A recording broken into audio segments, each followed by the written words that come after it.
Hi, this is Winky. And we're here today to interview the band Outlawed Dugan. OD! Rules! That's just how it is.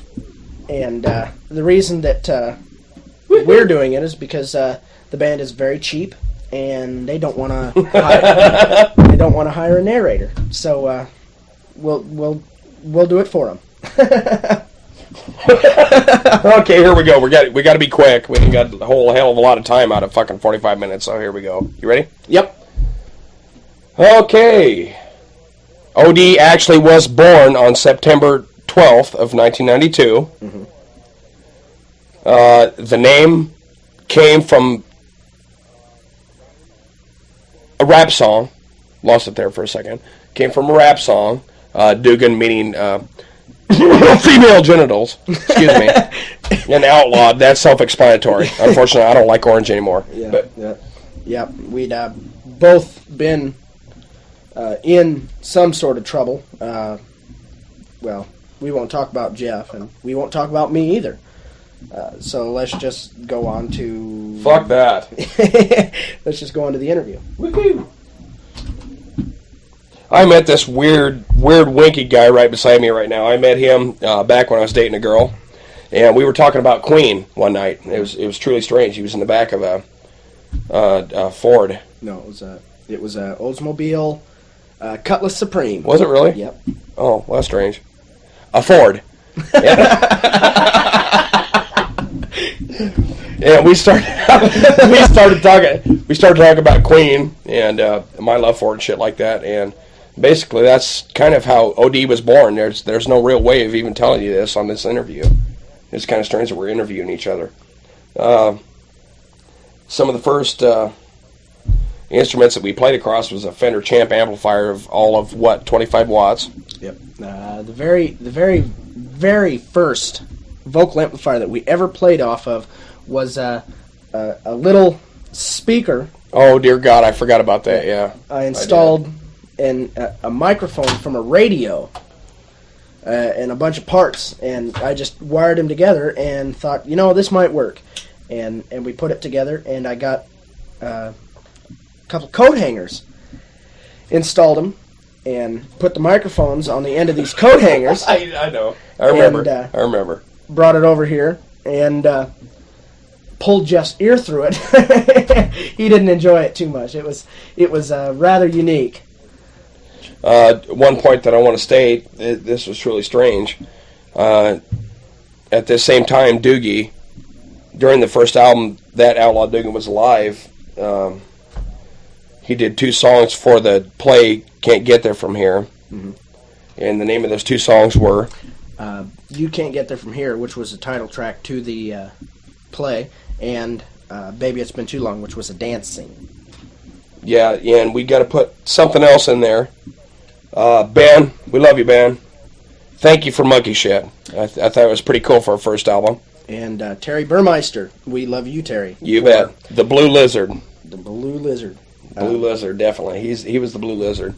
Helped Jeff writing the song Ode to Velcro. A wonderful song. I enjoy singing it. It's a blast. Well, the only problem is I keep sticking against walls and shit. I don't understand that. Yeah, if you have Velcro walls, your house will always be neat.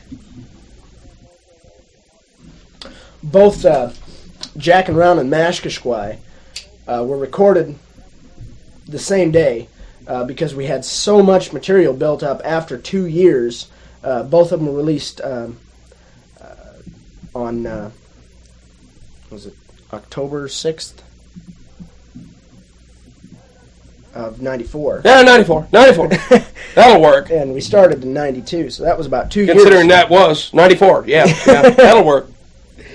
We had so much material that we recorded them both in the same day on this little tiny recording, tiny recorder that we used, except for the songs on Not of Man, which were Easy Way Out and Alien, which were recorded before on a different album and were transferred over. The reason that we didn't release that album is because it sounded like crap, because it was my old vocal amplifier that I built, pushed right up next to Jeff's Marshall amplifier. I forgot about that, dude. With I did. A hanging microphone in between. Oh, shit. God. But it was technology to us. Yes, it was. Technology. Jeff, what would you say your 2 favorite songs on the album Jackin' Around with Mashskasquy would be? On the first one? Yeah. Well, the first one's second. Yeah, you got a point there. Oh, definitely Ode to Velcro. Ode to Velcro means a lot to me. A person that is tone deaf, but still one of my favorite friends is Terry Burmeister from Fort Calhoun. He helped me write that. That was pretty neat. Maybe I hold that dear. That's why I did that. And Jackin' Around with Mashskasquy, and I will tell you why. You already know this, dude. One day, me and Dugan went partying. We took the back roads from Blair. With Mountain Dew. It was before either of us. Yeah, it was truly strange. It was. We were partying with Mountain Dew. That was fucked to begin with. And we were going south. No, we were going south toward Blair. Yep. Actually. And we were picking up all kinds of trinkets and shit to shoot at for targets because we had a .22. And I'm not really sure where the joke came from or why you laughed so hard, but you grabbed my hat off the top of my fucking head and puked in it. And you looked at me and said, Mashskasquy. Well, it was just my first response. I tried to say something intelligent, but it didn't come out like that. It just came out Mashskasquy. And that's how that was born. Yeah, that's true. Well, that's what it sounded like to me, and I was scared. I was ready to shut the ignition off and run. Okay, on the album Not a Man, which was recorded before Jackin' Around with Mashskasquy, but released after, what would your 2 favorite songs on that album be? Oh, my God. Definitely Dark Side. Dark Side is beautiful. It's a beautiful tune. There's no doubt. And All Good Things Must End. All Good Things Must End. That's a beautiful song. You really have to listen to the lyrics to that. I mean, it's hard to explain, really. You have to hear it. I mean, what it is giving up all the unbelievable loves in your life and knowing that someday there is. I agree with you on Not a Man, both ways, but on Jackin' Around with Mashskasquy, I disagree with you. My 2 favorite songs would be Tenement Fury and That's Enough. The next album released was in January 7th of 95. January 7th of 95. And it was Captain Scurvy's Son of a Fish. Blub blub. Which was the start of a breakthrough because that was the first album that bass was ever used. That's when I picked up... Yeah, that's true. A G&L bass from the school and I forgot about that. A Fender Twin Reverb amplifier, and it was used on the song Dark Man, which was written by Ben Ewing. Which he did a fantastic job on writing. Yes. I thought he really did. Maybe he doesn't realize that, but we do. And thank you, Ben. Thank you, Ben. This album was really neat because we went back and we did history stuff. Stuff like Death Will Harvest, which was about the atomic bombing of Hiroshima and Nagasaki. The Hindenburg, which was what most people know as the Led Zeppelin. Nazi Rule, which was written about... death camps. Death camps. Just about anything that Nazis had to offer. And Funky Tennis Shoes. Just kidding. Funky Tennis Shoes is not a historical song. You just made me fucking burp there. I can't believe you said that. How did you say that?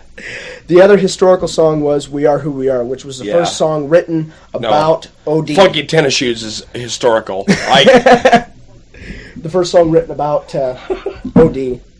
One of the funniest things that ever OD happened... rules. That's just how it is. One of the funniest things that happened was on Stuck on You. We'd had a hell of a time recording it this day. Yeah, that was a bitch.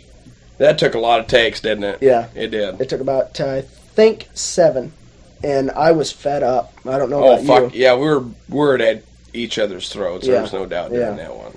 Yeah. And Jeff just got this little idea as I was sitting there messing around with the amplifier again, trying to get things right, and it never happens. Once you get mad, you're best off to stop and walk away because you're never going to get it right.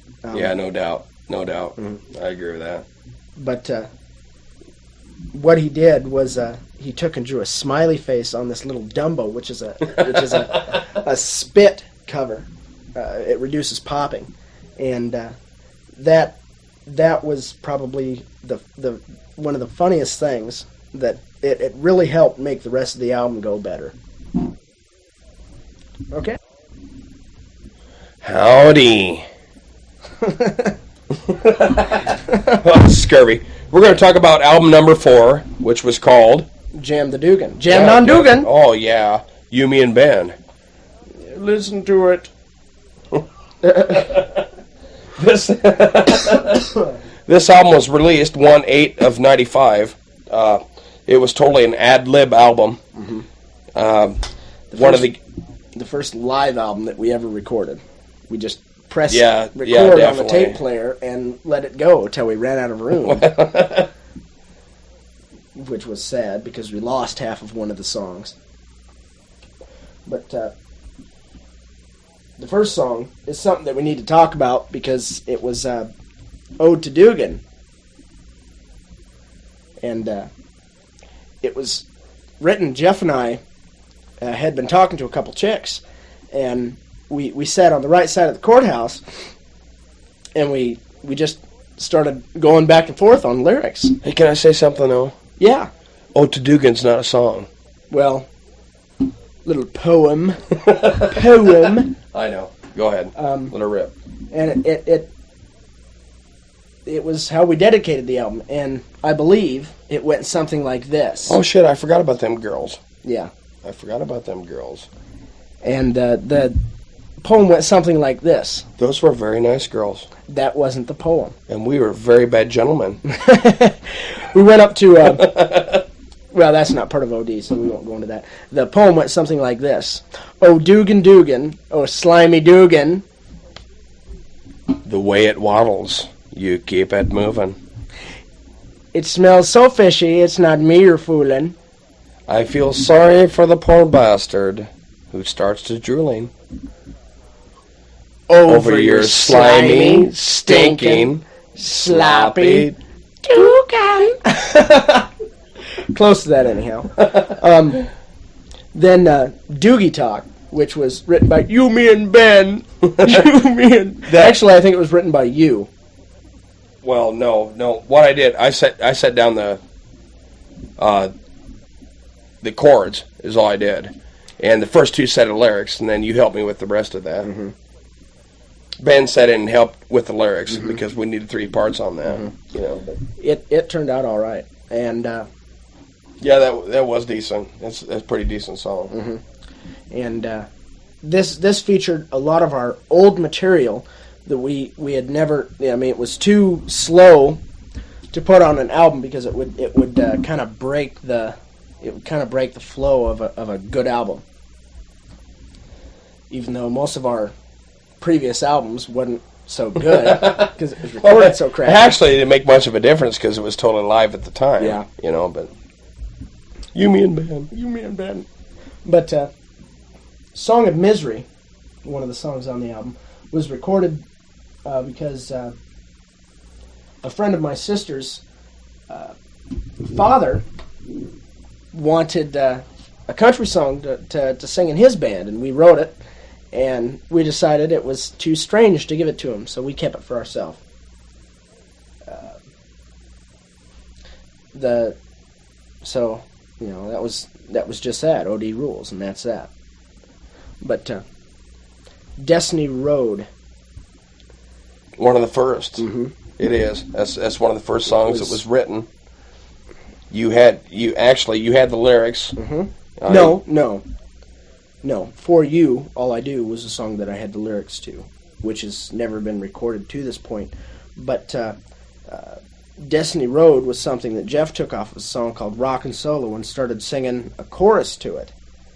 And from there, Jeff, Roy, and I, Roy Jones, kind of pieced together a song that ended up being Destiny Road. Even though Roy didn't have much help in the song, he did help somewhat.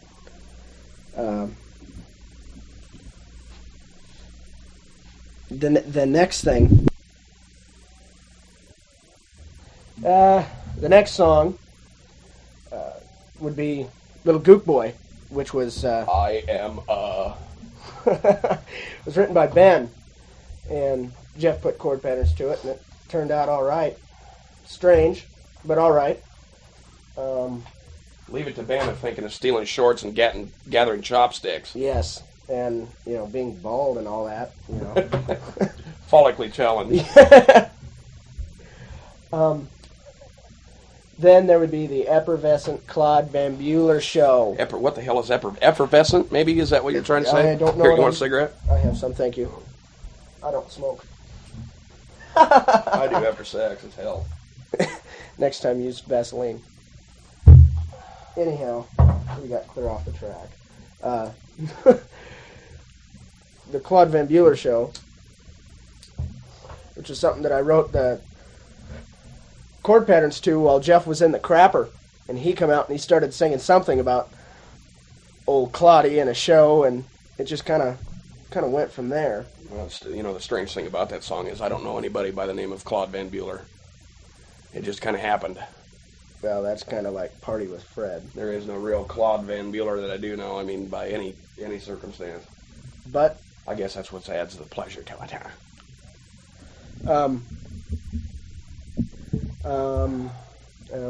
What do you have to say? You've been pretty quiet here this last album and a half. Oh, not really. I've been getting my little excerpts just in there. You forget about everything. That's true, but that's what I'm trying to remember now, huh? Yeah. What would your favorite two songs on this album be? Favorite two? Yeah. As in, if you just asked me if I'd like to have two favorite songs on this. Yes.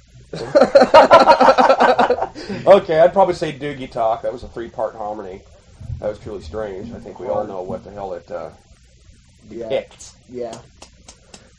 Hard. Those onomatopoeias in there. And number 2, I'd probably say Muffin Lovers. It's kind of strange. I mean, how that derived was, Monica Cacavery. I think one time she fell and hurt her little tuft, called it her muffin. The song was born. My favorite two on this album would be Destiny Road and the Lithuanian Love Song, which says absolutely nothing in about 3.5 minutes. Well, it has to be that way because I don't know any Lithuanian. Maybe you do. I don't. Hey, you started that. Well, we both finished it. That album was made to be, just like it says, a jam. We didn't stop the tape except for once through the entire thing. Excuse me. Strange. That's why there's a lot of talking and stuff in between the albums. I love it. So you're going to let me introduce the next one? Aye. Alrighty.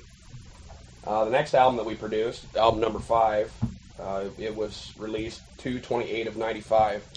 Something I might add on this, all the albums that we release, we've usually practiced probably for no less than 6 months, but probably closer to a year for all the songs before the albums are actually put out, wouldn't you say? Mm-hmm. Well, up to that point, all the songs that we'd been singing since almost the start. Yeah. Very few songs up before this album. Yeah, quite a few of them. I agree with that. Totally. were old songs, and this one was the first one that we actually started getting behind. Okay, I can't wait to start off this one. I like Crepe Paper Party Bandana. It's a fantastic album too. Of course, we're going to say that we're our biggest fans, eh? Yeah. All right, right off the bat is the Larry Baker Jr. Love Song. Boy, do we got a story about this one. Oh yeah. Neither me or Doogie wrote this song. Roy Jones wrote this song. And the funny part about it is, if you've ever listened to the lyrics or heard this song, it does not make any sense whatsoever. I don't know if that's actually how he wanted to spell it, or it's just what he's feeling when he's sitting in the chair. I don't know. Well, I'm not sure. A cop may love his badge. I don't think Roy loves somebody else's badge. I don't love anybody else's badge. It took a badge of courage to play it. I know that. Yeah. it was supposed to be a serious song to Christina Meisenberg. And it ended up being all screwed up. From what Roy tells me, that's who it was for. It's hard to know. Really, that chord pattern couldn't have fit that song any better. I mean, I don't know why or what possessed, the writing of blues chords for that one, but it was pretty decent. Okay, let's go on to the next one, eh? Hey! Oh, the next one. Definite classic for me and hopefully for you. Yes, most definitely. Mother Mary, Sister of Dugan, I think, to me, personally speaking, 50% of the band here so far. Mary, Mother, Sister of Dugan is probably the epitome of what OD stands for. It's the blessing to the Mother Mary of OD. Yes. The Dugan Mary herself. Damn straight. All right. Yeah, you gotta love it. Besides, you wouldn't want to pray in front of her cross. She's just gorgeous. Well, when she was young and used it just for fun. Okay, next on this one. This is a pretty touching song, really.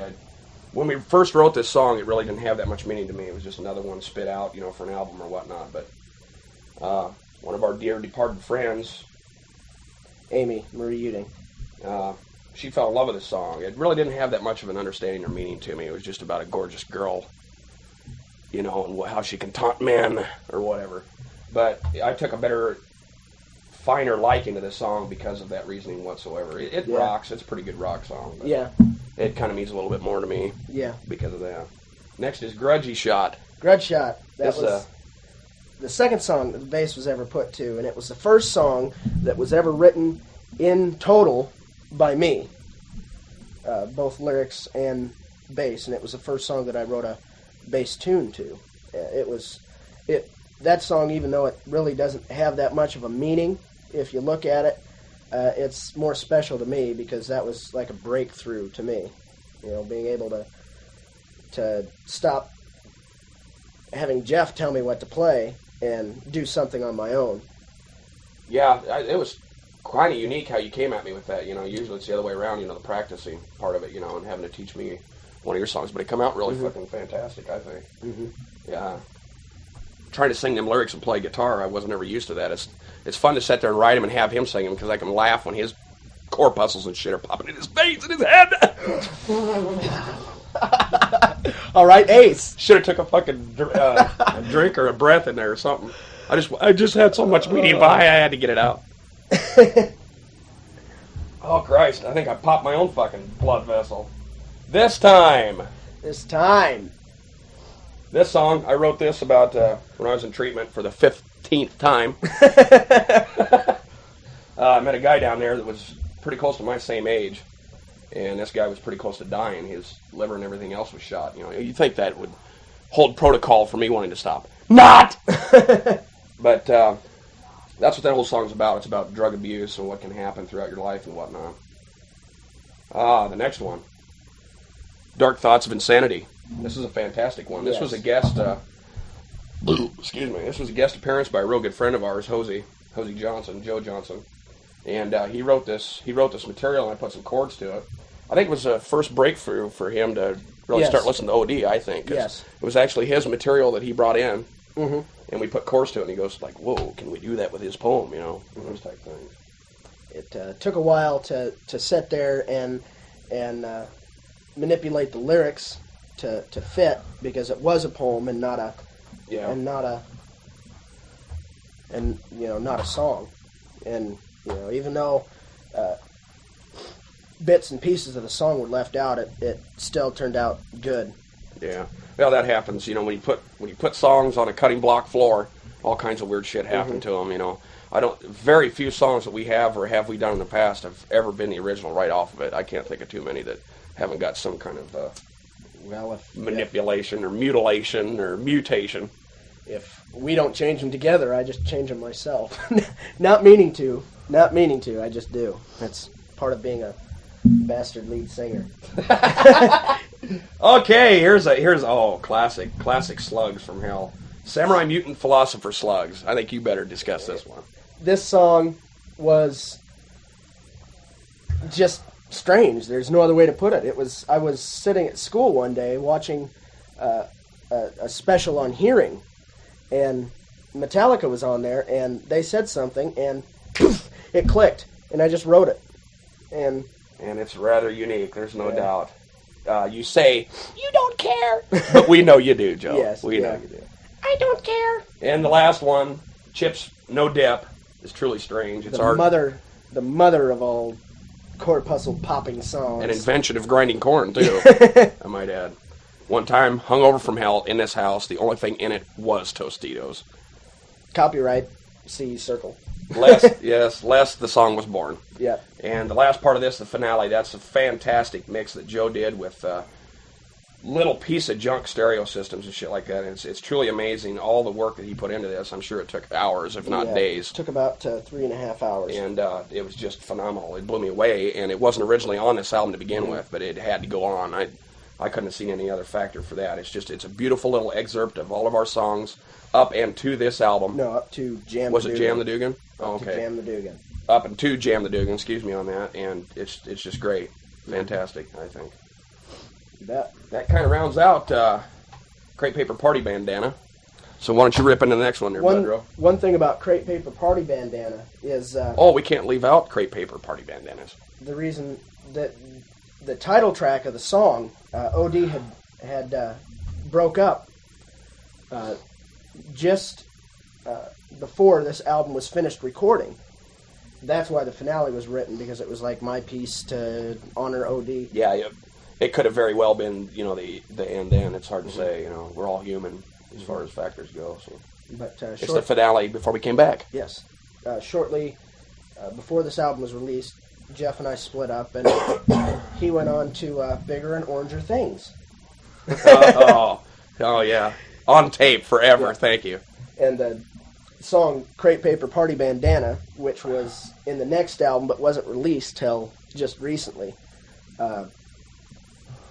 was left out. And the next album that was actually recorded was "Alcohol, Women, Scurvy Fried Chicken, Etc." One other little thing I want to stick in there is we absolutely love our crepe paper. Mm-hmm. Hello there, OD. All right, album number 7. We skipped 6. It's kind of strange that you would say that. It's kind of strange that it works out that way with us, but it does. We actually recorded Dork, the number 7 album, before we did the 6th album, which is Alcohol, Women, and Scurvy Fried Chicken. Our remake of that album, because the first one didn't turn out. Yeah, basically, it's the truth. But the re-release is a latter date. This album was a serious technological breakthrough for us. A lot of wild shit happened for us during this. I think this is when you actually got your bass, or it was prior to it you got your bass, but this is the first one that you brought your new bass. Yeah, the bass that I'm using now, my Fender MB5 Master Basser. Another technological breakthrough was the Tascam, and that was a real hard decision for me to buy for a piece of equipment. It's an actual professional recording studio, and I had to give up a real fantastic Gibson guitar for that. It was a hard decision to make, but the quality of all the albums that we've made prior to owning this thing is just fantastic. There's just no way of looking back at that now. Yeah. Super Taz. Yeah. Okay, here we go. This album, Dork, was released 4/18 of 96, and it's really strange. I'm going to start off with the last song on this album, and because it's the name of who it is, why we dedicated it to the album or whatever. We went partying one night with Derek Berganzel, a.k.a. Pony Boy, and they had a beer sale in Decatur one day.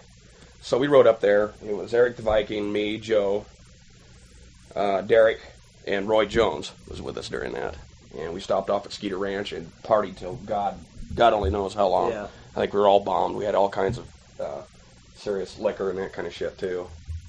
And we watched Roy barf his guts out, decide to start a fire, and then pass out on a tire rim.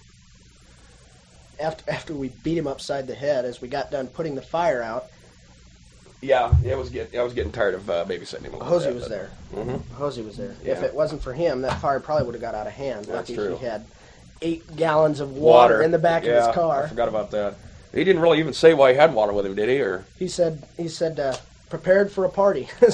Was his or something to that effect. And little did we know it was going to be a crash and burn. Let's start off with these songs. Sick and Tired. What do you think of that one? That one is an awesome song. It was written by Jenny Hubnick, my sister. The very beginning of it was written by Jenny and was just lost, and Jeff found it and wrote other lyrics to it, and then Jeff and I sat down together and came up with the chorus. And we give the song to Jenny because it was her first. Yeah, basically. It's very deserving. It's very explanatory in the fact of what it's about. Yeah. It's being in a relationship and being abused, basically. Not only maybe physically, maybe mentally. It's however you want to take it, you know. Sometimes people like physical abuse in a relationship. We're going into detail because that ain't OD, is it? The thought is, I guess. Next one, Been There, Done That. Been There, Done That was our Pepsi song. Just kidding. It has nothing to do with Pepsi. But it was written about just about what we were thinking about. You know, just little ideas we'd write down on a piece of paper, and we couldn't find a real good chorus to it, so we just put Been There, Done That. And it come out awesome. Yeah, I agree. I think that was all right. Next one on the list. This is one of Joe the Doogie's songs, Hitman. What do you got to say about this puppy? That exactly, puppy. I was a Runza puppy when I wrote this song. I'd been working in at Runza, and I had an idea for a song, so I wrote it on the back of a doggy bag at Runza in Blair, and I just went from there and finished it up, and that's about that. Why would you want to write about a hitman sniper while making runzas? Maybe because I wanted to kill my boss. You know, who knows? She was a luxurious vixen.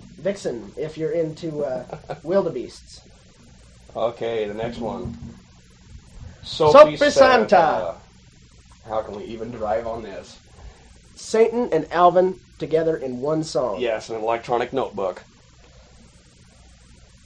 Enough said about that. Yeah. Hell on Two Legs. Oh, boy. Hell on Two Legs is a song that Mashskasquy wrote, and it's about a relationship that I had in the past. And that was the end result of it, was the song. It kind of pretty well explains itself. Anonymous phone tips. And it is just that. A friend of mine called, wanted to party one night, but this is the actual message that he left me. I can't tell you his name because it would make it non-anonymous anymore. Yeah. Next one. Rank People. That song was the first song that Ponyboy helped us with. We were all sitting here. I come up with the chord pattern, and between the three of us, Scurvy, Winky, and Pony, we put it together. Alrighty. Next one is For Tomorrow. That's another song that I had written. It also delves back into the history of drug abuse and all that. I don't know why sometimes I talk about that more considering than I should. But this one is probably even worse than this time. This is the bottom end of the barrel of what happens to a person when they're down and out. They don't have anything better to do. Alrighty then. The next one on the list is Party with Fred. Just about a party. Yeah, basically that's about all that is. Mm-hmm. Same chord pattern all the way through it. Yeah. It's catchy. We sing it too much. Enough said. The big question. There's one that I wrote. It's kind of strange. Just sitting here one day and didn't even realize or why I was here. You know, it's a question that we all ask ourselves. Mm-hmm. You know, dork. Have it this one. Due to the fact that Jeff already talked about dork at the beginning of the album, you know, said just about all he needed to. It's just about a party with Roy. The name came from at the end of the night after he passed out in Jeff's bathroom. A bunch of us just went in there with a can of black spray paint and spray painted dork across his bare back. Oh, who was it? It was Widget, I think. Yep. Did that, didn't he? Yep. That was shortly before he started an extremely large fucking fire in my toilet. Toilet paper. Roy, not Widget. Yeah.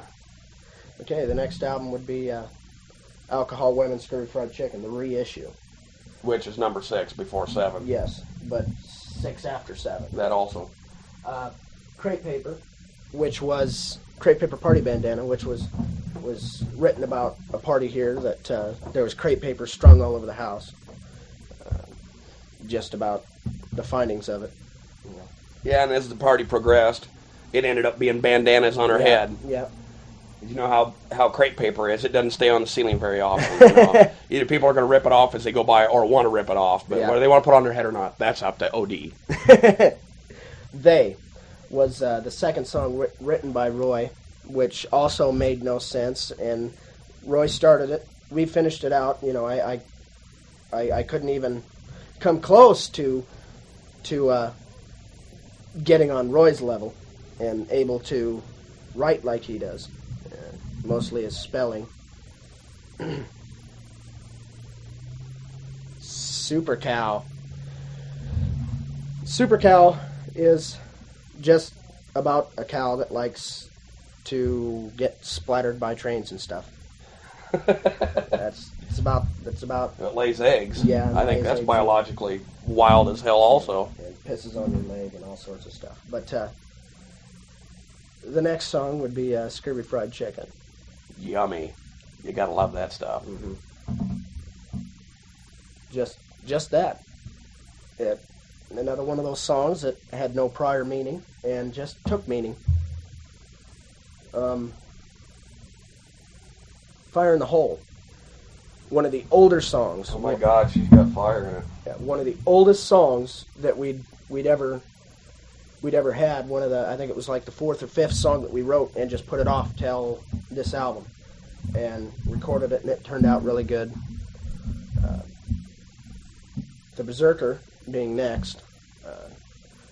Before we recorded this album, really didn't have much meaning, didn't have much heart, because it was just kind of a slow song, and adding effect to it made it sound really good.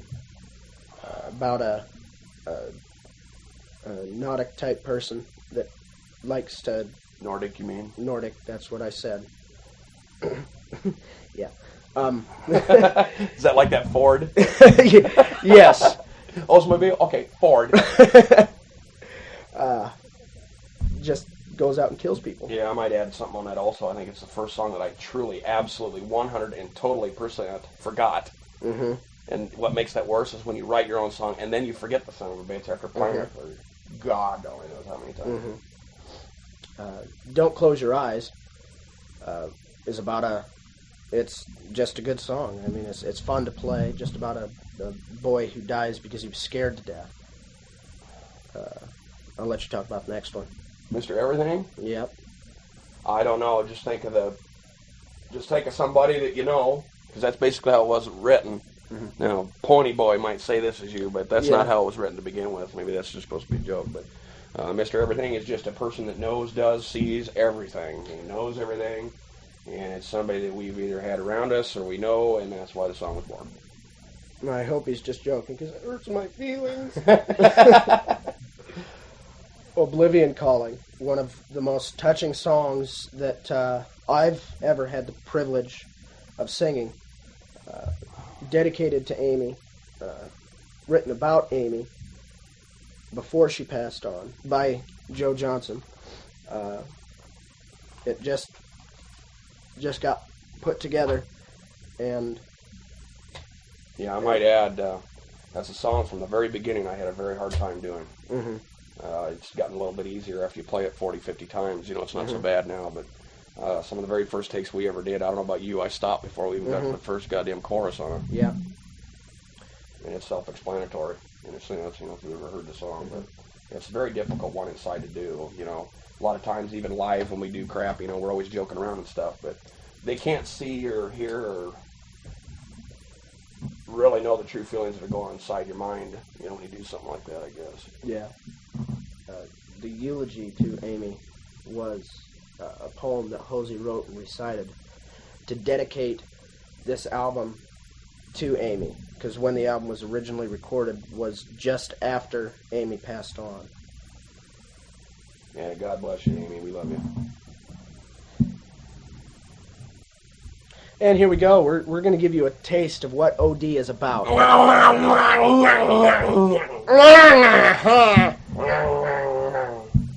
And that's it. We're a couple wild and crazy goofs. Say what? Chicken butt. You always were the funny one. I'd just like to say that this is being recorded. This is the second day we've recorded it. It was started on 11, what was it, 19? Yeah. It was 11/19. We're finishing it up on 11/20 of 96. Where do we go from here? God only knows what's taking us. We've got another album worth of music. We've got, 14, 15 songs ready to go on another album called Belly Dinsto. We're not sure whether we're going to do that or not. We talked about doing a skit album. It's just how the flow goes. Whether we get there, we do that, or we keep practicing the new music. It's hard to say. We're finding out a lot of new things. Joe's got a brand new mastering deck. The Tascam. We haven't even started on that son of a bitch. It's going to be neat to see where OD goes and progresses from here. What happens to Jeff and I in the future. It amazes me to think back on the last 4 years on what we've done and how we've progressed. And 4 years. We've probably talked about just about anything and everything and played every chord multiple times, yet we can still come up with more songs. We still can, there's so much music and everything, it's just kind of neat. Yeah. Well, you spoke about the future. There's one thing I wanted to come out of the closet and tell you about. I'm not sure how much... If you're telling me you're coming out of the closet, I'm leaving. Well, I am. So other people come out of my closet. Why can't I? The Swedish Bikini Team. Burger and the Swedish Bikini Team. There you go. But I wanted to finish the rest of that. I'm not sure how much longer OD is going to work for me because I plan on going to Tibet and being a monk in a monastery. And I'm going to become a strip artist in Budapest. And... maybe get dollar bills or yen or whatever comes through there, shoved down my pants. I don't know. If by a guy, I'm sure I will leave. I will quit and come back to OD. No, I don't think so. I don't think so, Tim. No.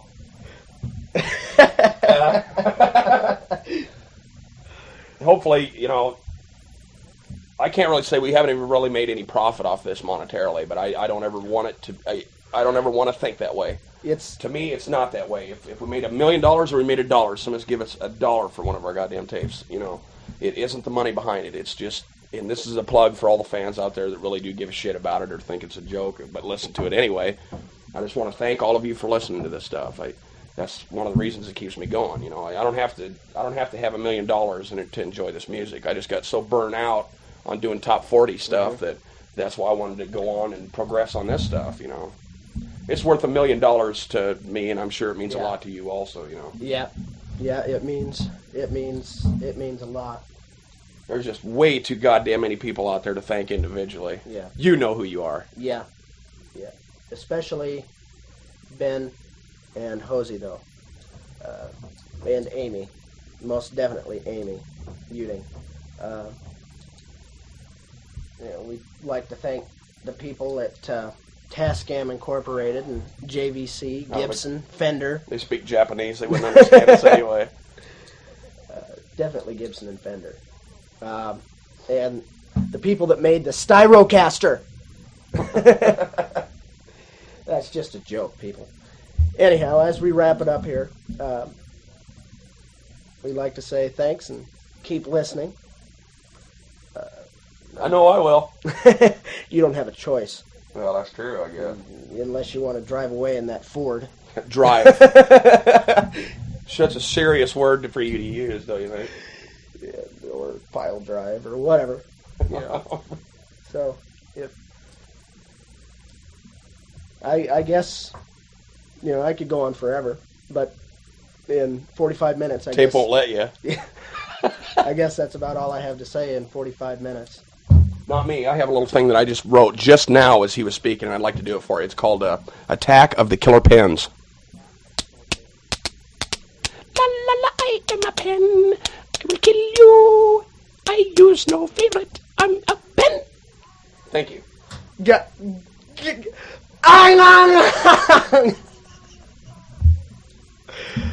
Oh, God save me. Oh, man. I'd like to thank you for this wonderful award. Makes me want to throw away my used match collection. It makes me want to throw you away. Anyhow.